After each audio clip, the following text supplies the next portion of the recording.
I tell leaders this is so simple and yet so difficult. I don't think there's a lot of leaders fail because they don't have values of their own. So Mm, you've got to know what are your non-negotiable values for yourself? Like, that's what are good. the things that wake you up in the middle of the night? Mm. What are the things that motivate you to do what you're doing? What are the core convictions of your life?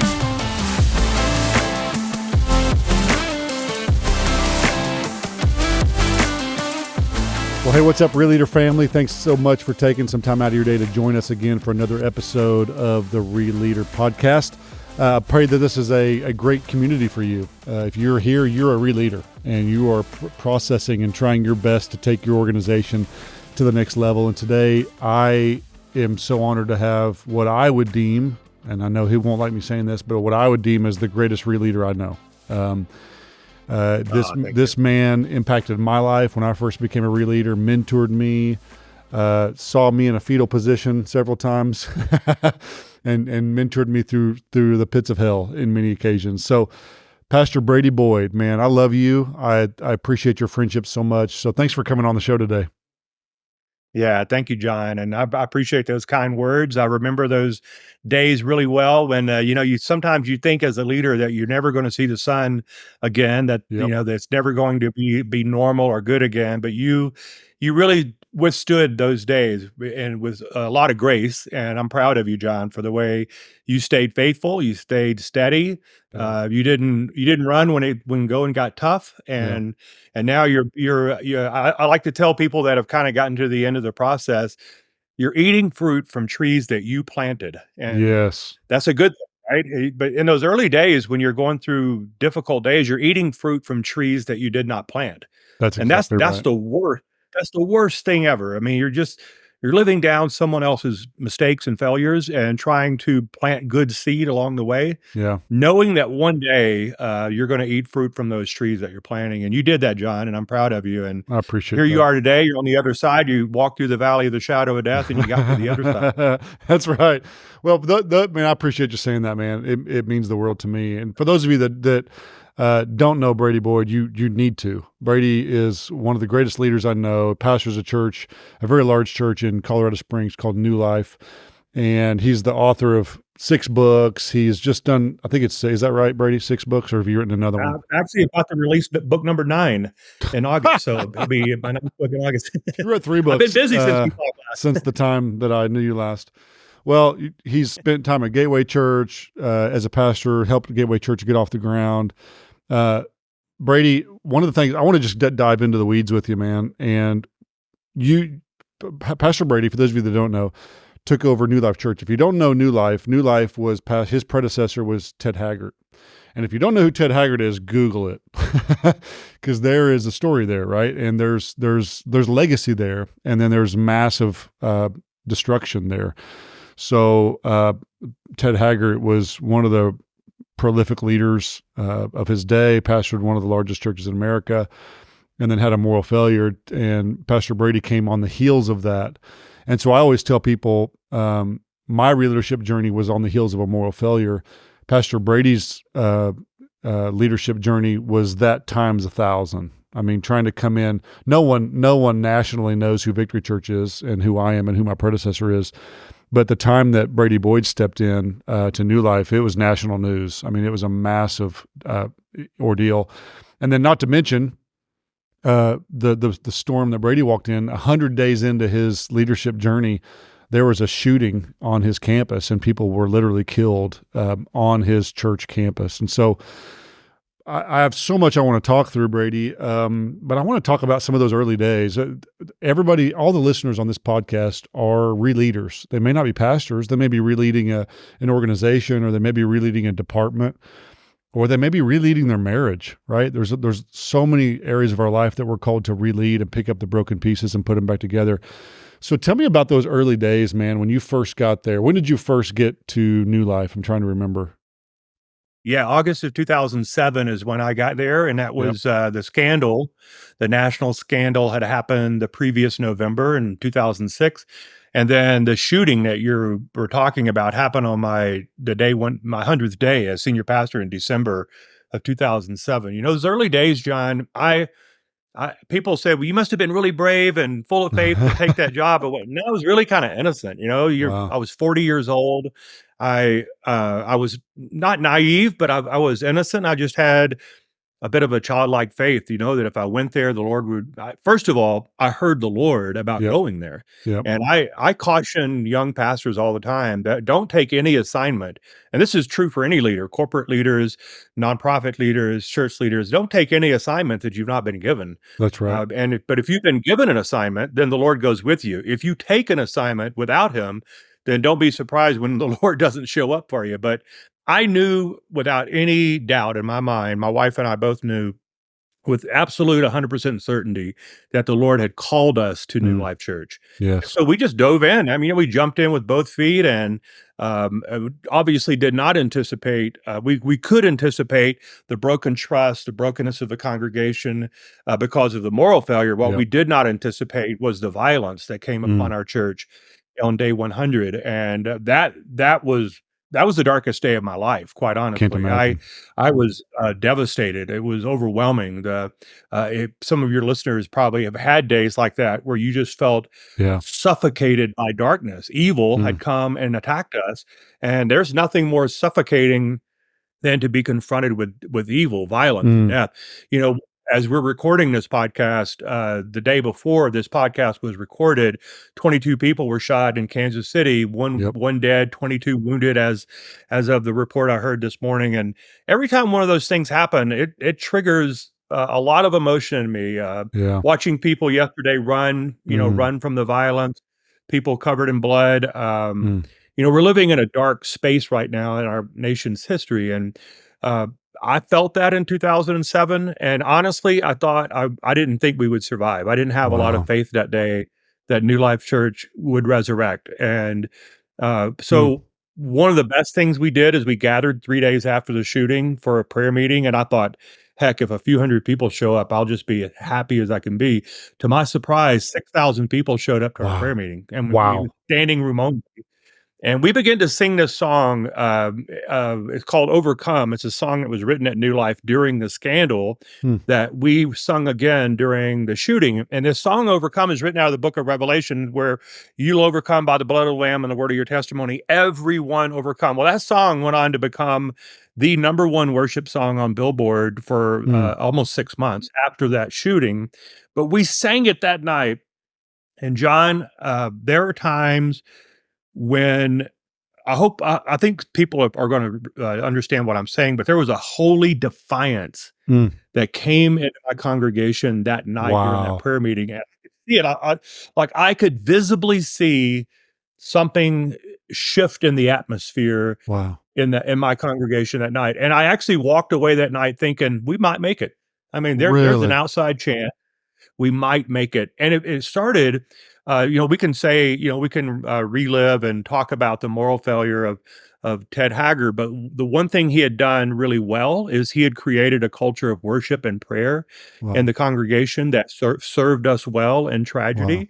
And I tell pastors all over the world. I was just in South America just a couple of weeks ago with a group of Colombian pastors who are really under a lot of persecution right now. They have Mm. a Marxist, fascist government that's taken over Colombia and threatening to shut down churches, persecuting Christians. Colombia Wow. is one of the 10 most difficult countries in the world right now to be a Christian. And so I was just down there Mm. with about 100 key pastors in Cali, Colombia.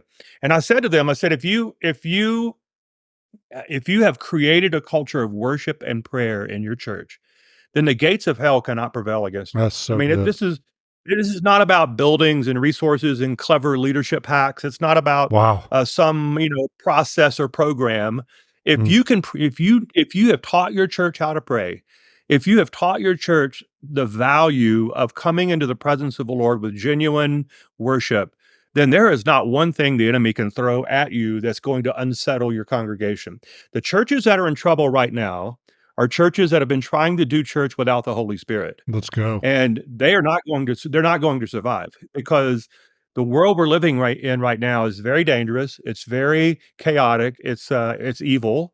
And the only hope for the body of Christ globally and here in the United States are for churches that have embraced the full person of the Holy Spirit, the Mm. Father, Son, Holy Spirit, and they've welcomed in the person, the presence, and the power of the Holy Spirit into their church. And I'm not talking about in a weird charismatic way. I'm talking about it in a genuine way, a biblical way of welcoming in the work of the Holy Spirit. And that's what I found at New Life Church in our Mm. darkest days, that this was a church that knew how to worship, they knew how to pray.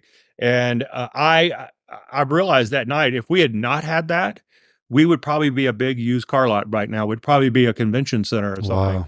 Wow. If we would have lost our church. But because the church, had that in their core DNA, we made it. One thing you taught me in those early years, Brady, was to do something that was not, in the moment, it didn't feel like it's what I needed to do, but you taught me to do this and you just did it. Okay. And I want to highlight it for just a minute, because what you just did was honor your predecessor. You just, for a moment, you said, hey, of all the things he did, one thing he did right. Right. And so I can hear your voice reverberating in my mind right now. You get up on that platform and you honor your predecessor. You honor his legacy. You honor, even though everything he did wasn't honorable, there you can find some things that you can honor. You're standing on a stage physically that was built that you didn't build. You have a staff that you didn't hire. You have budgets that you didn't put in. So talk about why that's so important. Why is it so important to honor those that have gone before us, even if they're the ones that broke what we're trying to fix? Yeah, so that word honor is so misunderstood, right, John? I mean, people think that if I honor someone, that means I'm excusing their behavior, Yep. or I'm ignoring their behavior, or I'm letting them off the hook, the consequences of the behavior, or I'm protecting the organization at the expense of the victims, and I'm not doing any of that. We have been very open about what happened. We were very transparent about what happened with my predecessor. We didn't hide any factual evidence that was needed to be public. We allowed the processes to play out. We did everything we could to help every single victim, and there were many. I'm a victim advocate. I believe we need to give a voice and credibility to those who've been victimized, but at the same time, I think that if the gospel is not for everyone, then it's not for anyone. Mm. And I believe in redemption. I Yeah. believe that should this person be a pastor again? No, I don't think that. I think he disqualified himself from pastoral ministry, but he didn't disqualify himself from the gospel. That's right. And I think we have to separate those two things and say, well, okay, he made a mistake. He's paying the consequences of those mistakes. But forgiveness and redemption is the essence of our message, right? Yep. That's what the message is. That is the good news of the gospel, is that every sin was forgiven on the Mm. cross, and the power of the resurrection is available for everyone. And so I do believe that about my predecessor. I want that for him. I pray that over him, and I wish that for him. And every time I hear about a fallen leader, I pray I pray that their soul would be that they would have a fresh encounter with the gospel that saved them in the beginning. Yeah. And I think that's important for my soul as well. I want to make sure I don't become an embittered, Yes. cynical leader, Yes. and I try to keep my own heart clean. We've all preached on this, but unforgiveness doesn't hurt the person that hurt you. It hurts you. Yep. It's like drinking poison and thinking it's going to make you better, right? Yep. Yep. And I want to keep my heart clean. I want to live with a clean screen. I want my heart to be fresh. I want the same innocence that I had at 40 years old when I took over the Mm. church. I want to go out, 10 or 15 years from now with that same innocence. Yeah. And the only way I can do that is to keep forgiving, keep blessing, keep believing the best about people and telling the truth, earning people's trust, being a person of integrity, confessing when I mess up. I'm the first to confess, first to ask for forgiveness, to not think so highly of myself and really I heard this the other day, and I said it to a group of pastors. Now you can see the look on their face when I said it. I said, our goal in life should be to preach the gospel in a compelling way, to live an honorable life, to die at an old age, surrounded by people that love you, and be Mm. forgotten. Wow. And That's I good. think I think that's kind of the goal, right? I mean, Gosh. if our mission and if our motivation is to be made, we're already in trouble when that's our motivation, That's so is to be good. made known. Wow. Yeah, just preach the gospel in a compelling way, live an honorable life, die at an old age, surrounded by people you love, Mm. and be forgotten. That's That's a so great life. good. What a great way to approach it. Yeah, And how much would that clean up our hearts if we just said, I'm only here to make Jesus known. I don't need to be known. And I've yeah. never heard it said that way. And it is whiplash in a good way. It's like, yes, what if my goal was to live a healthy life, a redeeming life, a restoring life, a life ministering the gospel, and then be forgotten?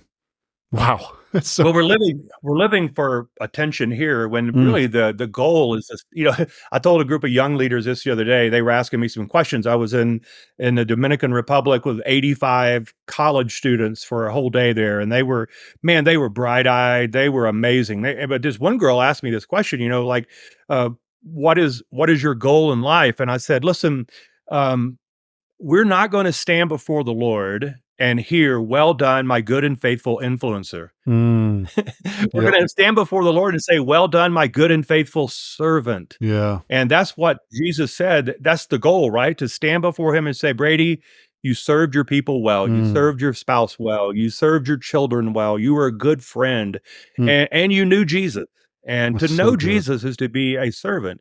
Mm. And I'm very, if you ask me what my concerns are right now, is that we are spending way too much time building platforms, Woo. maintaining influence, guarding our influence, instead of just laying our lives down. Mm. And listen, I told a young lady this the other day. I said, listen, if fame finds you, then we'll help manage that, but And don't go steward it. running for it. Don't go That's right. looking for it. That's right. If fame or renown or some kind of notoriety finds you, great. But the goal in life is to be a servant. That's so And I good. think I think we've lost that conviction somewhere along the way in our social media culture that we're in. I like social media. I think there's a lot of benefits to it, but it's also a dangerous trap Absolutely. that we can all fall into. Absolutely. And that's what I love about your statement of let's focus on someday being forgotten. Imagine posting that on social media. How many likes do you think that would get? Hey everybody, I got an idea. We're going to focus on someday being forgotten. Now let's all go out there and achieve that. If I I wrote love it. that book, it would sell dozens. I would probably It does. sell dozens of books. Yeah. Yeah, your Pam would buy one, your wife. Yeah. Hey, I want to go back for a second to those dark days. I those of us who have been in those moments, right? Um, my affection goes to the listener who's in that moment right now. And so I remember the very day I called you and I was sitting in a Walgreens parking lot. I could take you to the very place in Edmond, Oklahoma, where my soul was in a fetal position, and I called Brady Boyd and I just started vomiting on you. And I remember as you talked, it makes me even conjure up those emotions right now. As you talked, I literally muted the phone. I muted my cell phone because I was crying, and I didn't want you to know I was crying. And I wasn't just like tear down the cheek. I was like ugly cry. And if it's unmuted, you're going to know I'm crying. And you probably still knew I was crying. But that was my darkest day. That was some of my dark times when, I didn't have a shooting at my campus, but we were going through some really, really difficult situations, and you encouraged me so much. What about you? Like when you were in those moments, what brought you encouragement? What did you have people that you called? I love the passage where it says, and David encouraged himself in the Lord. And how did you get through some of those dark times, Brady? Did you have people you would call, or what's some of the things the Lord would tell you? Well, I married well, number one. I had a best friend, and I tell people if you have to be a senior pastor at church and at home, you're in trouble. Wow. But I don't have to be a senior pastor at home. I mean, I have a great wife. Mm, Pam is a remarkable leader and in her own right. And I would come home and I had a confidant. I had mm, a safe place. I had a good marriage. That really helps. I mean, that's good. honestly, that was the reason that I survived. And then I had good friends. I had good people around me that I could confide in. And it doesn't have to be a large number of people, but there has to Mhm. be, I would say, 2 to 4 people in your life that you can say anything you need to say at any time. Yep. And fortunately, I had those people in my life, and I still have those people in my life today. They're not the same people, but I have the same kind of relationships. And the reason I'm saying that is sometimes those people change. Yep. Like the people that I had in my life in 2007, I couldn't have lived without them. But over time, my relationship has changed a little bit. And now some new people have come into my life that still play that role. The key is to make sure you have those people in your life, and don't be upset when those people change. Right. Uh, their roles can change, So, and factors can come in that cause friendships to change a little bit. But I'm grateful. I actually I pray for it. I pray, Lord, give me those. I need friends. You're one of those guys, John. I mean, I've always been able to call and talk to you about Yep. things, and I appreciate that about you as well. But I think it's important to have Yeah. relationships. And listen, I don't mean to over spiritualize this, but there you just got to get along with the Lord every That's day. I right. mean, That's and right. you got to rest your body. Sabbath was something that was a deep conviction for me. Yep. I knew how to take a day off. I knew how to take a Sabbath. I knew how to refuel. And I knew how to, I was self-aware of all the tanks in my life that needed to be That's refueled. really good. My physical, emotional, spiritual tanks.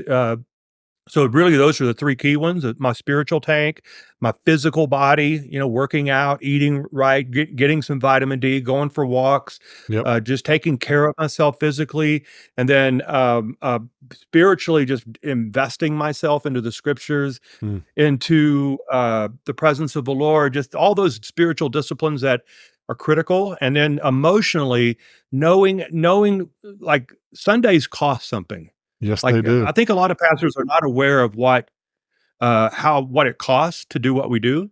I remember sitting at a lunch with Jim Miyato. This is a good story. He's the president of Compassion International. They're like a $1.2 billion nonprofit. Yep. He's amazing. He's an amazing leader, and he's a member of my church. So he said to me one time, he said, Brady, how many times did you speak in public last year? Like, how many times did you make a public presentation where you had to create content, stand in front of a group of people, and deliver it with expertise? I Yep. said, wow, that's a good question. So it took me a couple of days, but I went back on my calendar and I said 114 times last year I Wow. stood and delivered.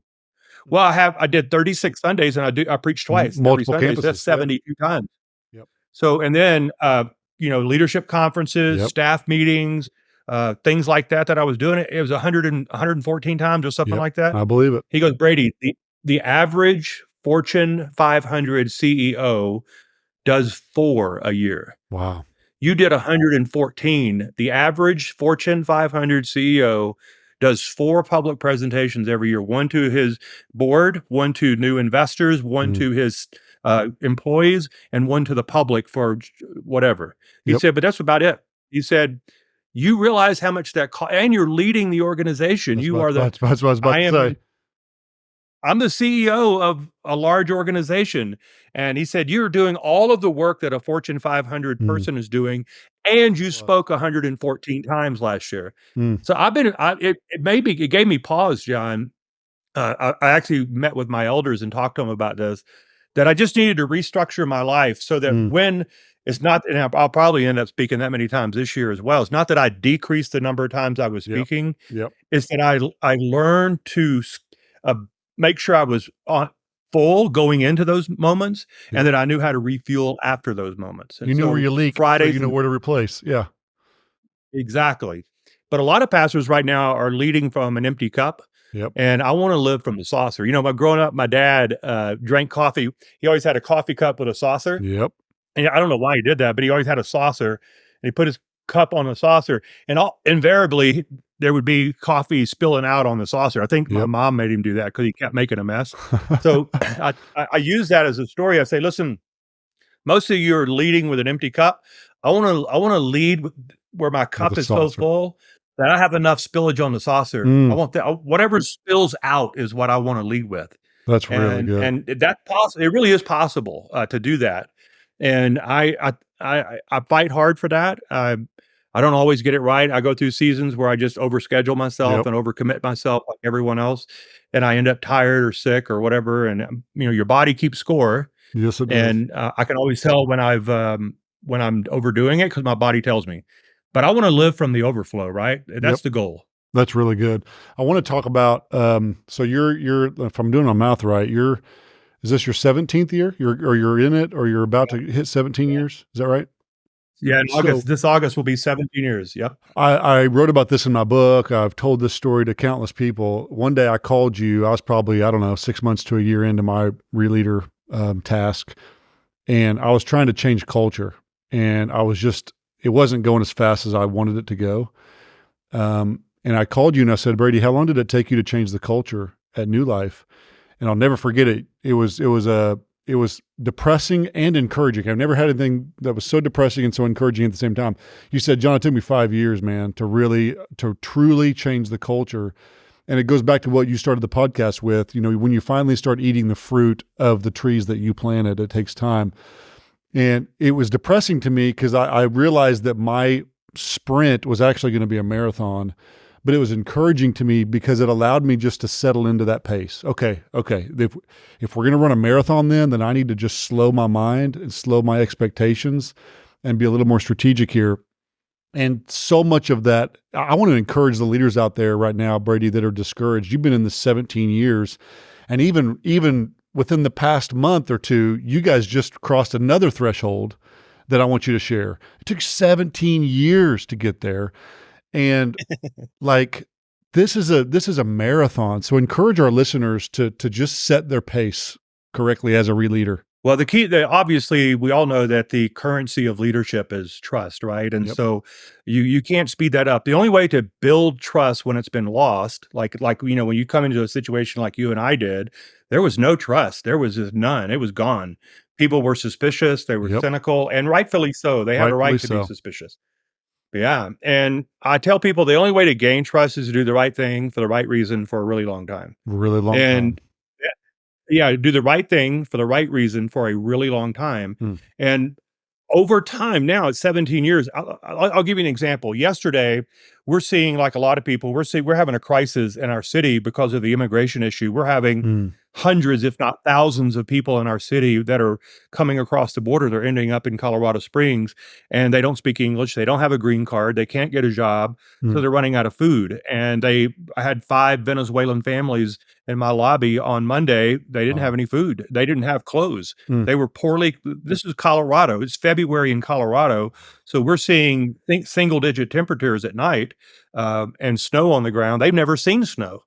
These are Central Americans. This particular group is from Venezuela, so from South America, but they've never been in temperatures where it's 5, we had 10 below temperatures like 3 weeks ago. Man, that's very dangerous. And so I just sent out an email yesterday to my church, and I said, hey, we need food, and here's an Amazon link to buy food. I had 800 orders in 12 hours. Wow. From my church. And in fact, I just left my church a minute ago, and there was an Amazon 18-wheeler backed up to my front door, unloading an entire 18-wheeler full of food into my lobby. I mean, hundreds of thousands of pounds of food. And the reason that happened is because 17 years ago, I began telling people something. We're going to be a church that responds to the cries of the poor. We're going to be a church who responds to the cries of the poor. So listen, do you know what I tell leaders this? This is so simple and yet so difficult.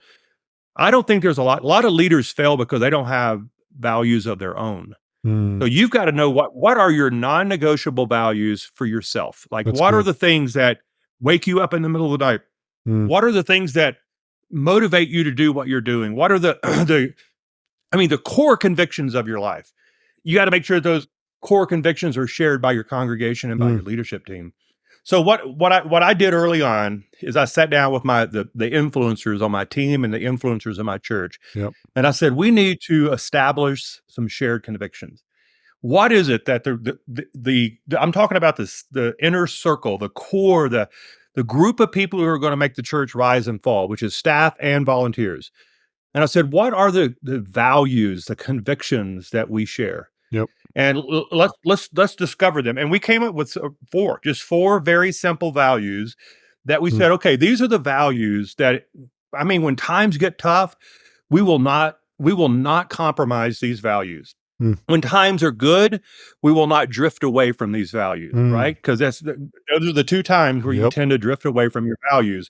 When things get really bad and when things get really good, you tend to drift. And So we said that out loud and we came up with these 4 values. Well, one of those values is generosity. We're going to be a generous church. In other words, if we have the ability to help someone in need, we're going to do it. And 17 years ago, we began talking about it. Now I can send out one email, and get a tractor trailer load full of food delivered to my church. That won't affect my giving. It won't affect my tithing. It won't affect anything. It's just people being generous and recognizing that. And I also understand that is because they trust me.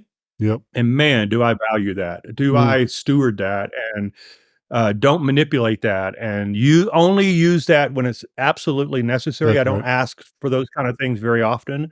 But when I do ask, they can trust me. Because they trust you. That's what I was about to say. They trust you. Yeah. The currency. So the one thing I would say to leaders that are early on, like you may be leading an organization, a nonprofit, a church, whatever you're leading, man, be a person that is believable. Make sure that when you say something, you do it. It's believable. Like I can listen to preachers, and I tell Pam all the time, it's like, man, they are gifted. They know how to communicate. Their content is great. I just don't believe them. Wow. I don't believe what they're saying. Wow. And it's not because their content's wrong or because their presentation is wrong. It's just that I just don't know if they're really living that. I want to believe them first before I learn from them. I want to trust them before I learn from them. Yeah. And I don't trust them right now. And I said, maybe that's my fault. Maybe they're great people. I may be misjudging them. I may not be evaluating them correctly. But the people that I'm learning from right now are the people I trust, right? People I know. And that takes time. And don't short circuit that process. It will pay off. It's like investing something in your 20s for retirement in your 70s, right? I mean, when you're 20 years old, you think, I got all the time in the world for retirement. No, I tell my kids now, put something aside right now so that when you're 70, nobody else will have to take care of you. The same goes with leadership trust. In your 20s, 30s, and 40s, man, start stashing away those equities. Or do the right thing for the right reason. Establish yourself as a person of integrity and trust. And I promise you, 5 years from now, 10 years from now, 15 years from now, you will live with an abundance of resources because you did the heavy lifting early on. You mentioned earlier, when I came to New Life Church, we had $26 million of debt. And my church didn't know. I was about to say that I wasn't sure if you were going to be comfortable enough to share that, but I want you to share this. You walked into a nightmare. Yeah, with $26 million of debt, and the church thought we were debt free. And I had to stand up on my first weekend and tell them that, hey, we're $26 million in debt. And there was an audible gasp, like, and I said, that's $155,000 a month mortgage payment. $155,000 a month. And I said, we're going to be debt free one day. That was 16 years ago. Well, obviously, we had a shooting. The economy tanked in 2009 and 2010. We didn't recover financially until 2012. Then in 2012, I said, we're going to move the mountain. We're going to pay off this debt. And we just began the long, arduous journey. But let me tell you what happened. In 2012, when I challenged our church to pay off the debt, I did it by using Proverbs 19:17. Proverbs 19:17 says, if you lend to the poor, if you give to the poor, you're lending to the Lord, and he will reward you for it. If you give to the poor, you're lending to the Lord. Wow. And I said to my church, simultaneously, while we're paying off this debt, we're going to buy and pay cash for an apartment complex to get homeless single moms off our streets. We're going to pay off the debt. So early on, I said to my church, the goal is not to pay off the debt. The goal is to release resources. And so this past December, just a couple of months ago, we needed 1.9 million. We had got it down to $1.9 million of debt. And in December of this year, we took up an offering and raised $3.5 million, paid off the debt. We're able to do some other things that we needed to do with the remainder money, but we're now debt free at New Life North. And our giving has increased in January and February because the goal was not to pay off the debt. The goal was to release resources into our city. And our people caught that. Again, it was because of trust. It's because we did buy an apartment complex. We did pay cash for that apartment. It is full, almost 100% capacity today Mm, with single moms and their kids. So 55 people are living at those apartments right now because of the generosity of our so church and good. the faithfulness of the Lord. And again, it goes back to I told them what we were going to do. We even when it was hard, we kept doing it. We earned trust. We earned equity with the Yep. congregation, and thanks be to the Lord, we're debt free today. It's such a beautiful testimony to it's what you said earlier. You've modeled it, I've witnessed it, and I'm trying to do the same and follow in your footsteps. You did the right things for the right reasons, and the key to that is for a really long time. And in a world where we want quick fixes and quick turnarounds, what I've tried to say in this podcast and in my book is ReLeading is not quick. It is doing the right thing for the right reason for a really long time. You've modeled that. It's an encouragement to me. Whenever I became lead pastor, I inherited $7 million in debt. Proportionally similar, size of church, size Yeah. of budget. And we're not debt free yet, but I tell the church all the time, we're going to be debt free. It's a mountain. We're tackling it. We're going to get rid of this. And it's such an encouragement for all of our listeners to say, man, I can do this, right? Elements of this happen in 1 year, 5 years. It comes in increments, right? And 17 years later, you guys are debt free. It's just Amen. absolutely amazing. And I so love what you've done. So Thank you so much, John. Eugene Peterson calls it a long obedience in the in the same same direction. direction. Gosh, I love that. The long obedience, that is the essence of discipleship, Yep. is a long obedience in the same direction. I love that phrase. I've used it so many times, but that's the goal, right? And Yep. you do model that, John, and I appreciate the way you live that out. We need more pastors and shepherds around the Yes, we do. country who will and start a movement of returning to our roots as pastors, Yep. and just caring for people. It really is. It's satisfying work, quite honestly. It's very satisfying. We had a story on Sunday. We had a young girl come into our church. She was homeless, pregnant, 20 years old, no family. And I watched my church surround her on Sunday. We got her into an apartment this week. Mhm. She has a job. We got her food. We got her off the streets this week. And that's a normal Sunday at New Life Church. I mean, it's It's just somebody amazing. walked in, we saw the need, our church responded. Mm. Man, I don't know. I mean, That's we real have the best ministry. jobs on the planet. That's real ministry. Yeah, And so, uh, that yes. I know you're passionate about the same things I'm passionate about in many ways, and what I'm about to ask you to talk about is one of those. I want you to talk I know we have a lot of listeners in a lot of markets, but it's applicable to all markets. Like we've talked about many times, we live in a culture in the church and in this world where we feel like we need to be known. We feel like someone needs to know who we are. I need to be famous. If I'm not doing X, Y, Z, I'm failing, right? If I don't have the right followers, the right conference circuit, whatever it is. It's because of that, we have so many leaders that are depressed because they feel like they're failing. And if people ask me, who's your favorite leader? Brady, you're always in my top because you've always modeled that this is not about me. You're okay being forgotten. You're okay not being in the limelight. In fact, I think at times you prefer it. And I think that's what we're supposed to model. I want you just to encourage our listeners as we kind of wrap it up here. Man, encourage the person who feels like they're failing because they're not known or they don't feel like they're successful. Yeah. Well, the life of Jesus has always got to be the template, right? I mean, the Jesus for 30 years, the only time we hear a story about Jesus is when he got lost at the mall, right? I mean, for the first 30 years, he got lost. So where was he? I mean, and then for 3 glorious years, he was baptized, and we know the story of Jesus for 3+ years. He walked, he never moved more than 3 miles an hour, though. That's Mhm. the thing That's about right. Jesus that we sometimes forget. He walked everywhere he went. Yep. So Jesus never moved for more than 3 miles an hour. And I think that is the story that we need to embrace for Mhm. ourselves. Most of our problems as pastors and leaders is because we're moving too fast for too long. It's good. And we don't know how to find I call it the Jesus rhythm of living. So there are times when we work hard and we work well, but we also need to learn how to rest well and get into those rhythms. Working really hard and working well is a part of life, but also resting well and refueling ourselves is the key to longevity, in my opinion. And Yep. I just want to encourage leaders out there that every decision you make, think with the end in mind. What is this going to lead to? Mm. And your future self will thank you for making decisions today that are going to bear fruit tomorrow. And think in 10-year windows, think in 20-year windows. Yeah.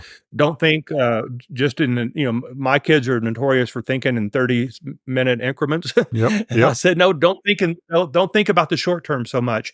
Think Yep. about the long term effects of the decision you're about to make. That's great. And your future self will thank you for that. And I think that's the key, John, is just being every day, waking up and being faithful today, Yep. knowing that tomorrow will have enough troubles of its own. Yes, it is. And enjoying today. There's some things today I want to do. And then tomorrow, I'm gonna enjoy what tomorrow brings my way, and just living on that pace, living with that rhythm, will bear the fruit that you want.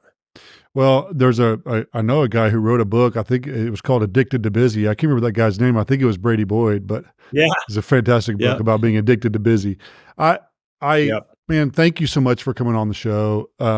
If people are like, man, I didn't know about this Brady guy. I want to get more of his. I want to know more about him. I want to follow him. I want to read some of his content.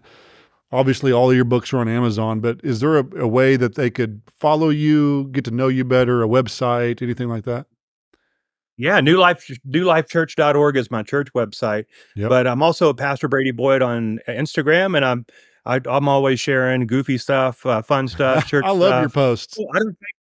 I don't take myself super serious on social media. I love it. I love it. If you want to get to know the goofy side, the fun side, and a lot of sports stuff, and my posting about my church, the sports that I love, and my family, and I post a lot of Colorado stuff on there. I love living in Colorado, obviously, but anyway, yeah, Pastor Brady Boyd on Instagram, and that's a great way. It's go LSU Tigers, right? Yeah, right. And by the way, I will be in Baton Rouge this weekend for opening weekend of LSU baseball. Baseball season for college starts this weekend, and I have tickets for the LSU game on Saturday because they are the defending national champions, and I want to be there for the opening weekend. So my daughter and I are going to be in Baton Rouge the opening weekend. That's a true fan right there, man. Yeah, I'm looking forward to it. Well, thanks again for coming on, Brady. I love you. You're a friend. You're a mentor, and I respect you and honor you so much. Thanks for being such an integral part of my ReLeader journey. Appreciate you. Thank you, John. We love you too. A huge respect for you and what you've done. I admire you too, and thank you for having me on today. It's been a lot of fun to talk to you. Well, listeners, thank you again for being a part of this. If this podcast was encouraging to you, share it with your friends, post it on social media. You know somebody out there that needs to hear this, so just send that to them. Until next time, we love you. Thanks for doing what you do as ReLeaders. If you want to be a bigger part of this community, you can go to ReLeader.co and find more information there to help you become a stronger and better leader. Love you guys so much. Until next time, go fix broke stuff.